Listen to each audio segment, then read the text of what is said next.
Jadi ini cerita lama yang aku alami saat masih SMA kelas 3. Cerita ini salah satu cerita mistis paling membekas di ingatanku, karena aku nggak tahu sampai sekarang apa yang benar-benar terjadi di malam itu. Cerita itu bermula saat dini hari di sebuah kampung kecil di Sumatera Utara. Aku dan kedua temanku sedang begadang menonton bola. Aku tidak ingat tim mana yang bertanding malam itu, yang jelas itu adalah pertandingan besar atau big match. Setelah beres nonton, aku merasa lapar dan mengajak kedua kawanku itu pergi ke persimpangan jalan raya yang jaraknya kurang lebih 300 meter dari rumah untuk mencari makanan. Di desa kami ini, cuma ada satu toko kelontong waktu itu.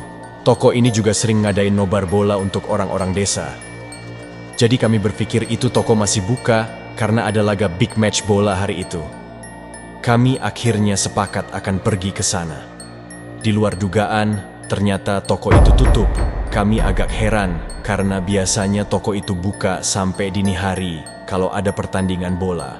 Tapi nyatanya tak ada satupun orang di sana. Hanya ada jalan raya yang kosong dan satu lampu jalan yang sudah tua.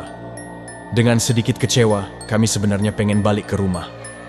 Nah, tak berapa lama terlihat di ujung jalan terlihat ada penjual kue putu dengan gerobak motor yang melaju dengan pelan ke arah kami. Kami pikir itu adalah penjual putu yang kami tahu sering jualan keliling kampung. Mungkin dia baru selesai menonton bola juga. Nah, tanpa pikir panjang langsung deh kami panggil abang penjual putunya. Keanehan mulai muncul di sini, karena di desa itu warganya sedikit, jadi setiap warga mengenal satu sama lain sampai setiap penjual kami kenali. Ternyata itu bukan tukang kue putu yang biasa kami beli. Wajahnya sangat asing bagi kami. Dia juga jarang bicara, hanya mengangguk saja ketika kami panggil. Keanehan berikutnya muncul. Aku melihat kue putu dagangannya masih banyak. Bahkan dia terlihat seperti baru keluar dari rumahnya untuk berjualan. Padahal itu sudah pukul 1:30 dini hari. Tapi karena perut udah nggak bisa diajak kompromi, kami nggak mikir macam-macam. Kami pesanlah itu kue putunya 3 porsi. Keanehan lain muncul. Abang tukang putu ini nggak pernah ngomong. Pandangannya hanya fokus ke gerobak putunya itu. Saat kami ajak ngobrol pun dia hanya ngangguk-ngangguk saja. Kami masih positive thinking. Mungkin karena abangnya penjual baru di desa ini jadi masih agak sungkan ngobrol. Setelah kue putu itu selesai dia buat, kami maunya langsung bayar dan makan di rumah saja itu kue putunya. Karena memang di sana tak ada lagi orang lain selain kami dan tukang kue putu itu. Benar-benar sunyi dan pencahayaan pun remang-remang hanya dari lampu jalan yang sudah tua. Saat pengen bayar dia nggak nerima uang kami loh. Setelah kue putu itu dibuat dia langsung bergegas pergi ke arah dia pertama datang. Kami bertiga saling memandang kebingungan. Tukang putu itu pergi meninggalkan kami dan tidak ngomong sepatah kata pun. Gila nggak tuh?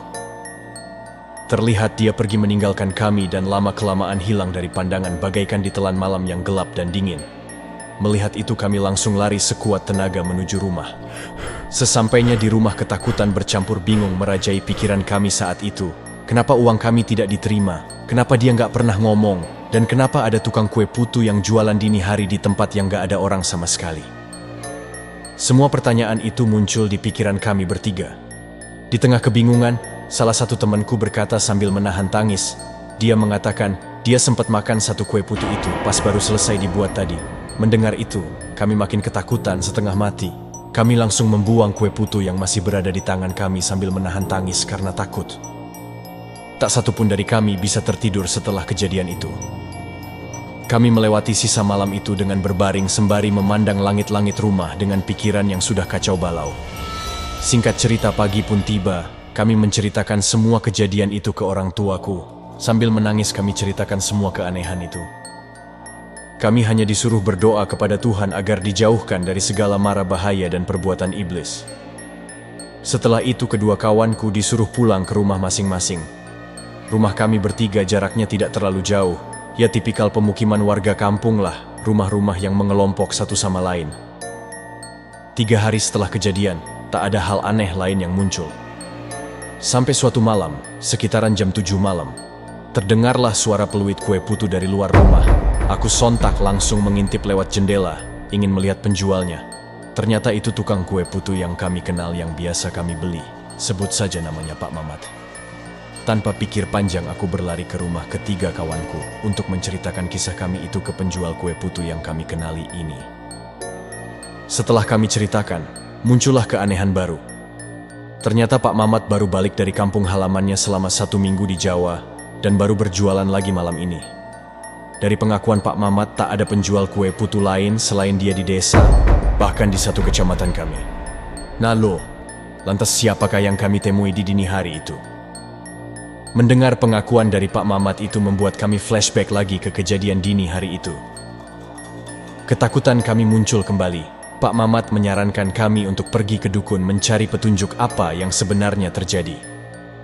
Tapi kami bertiga menolak karena menurut kami tidak ada gunanya membawa masalah ini ke dukun. Itu cuma memperburuk keadaan saja. Setelah mendengar pengakuan dari Pak Mamat, seorang temanku yang kemarin sempat memakan kue putu itu jatuh sakit selama seminggu. Kami tidak tahu persis karena apa. Kabar baiknya dia berhasil pulih dan kembali hidup normal seperti sedia kala. Singkat cerita, sampai kami bertiga tumbuh dewasa dan merantau keluar dari desa, kami tak pernah lagi bertemu dengan penjual kue putu yang misterius itu. Di masa sekarang, ketika kami bertiga bertemu, masalah ini selalu jadi bahan obrolan kami, karena sampai saat ini belum terjawab siapa tukang kue putu misterius itu. Tak satu orang pun mengenalinya. Cerita ini dituliskan ulang setelah meminta izin dari kedua temanku itu, dengan nama yang disamarkan dan letak atau tempat yang tidak diberitahu secara spesifik.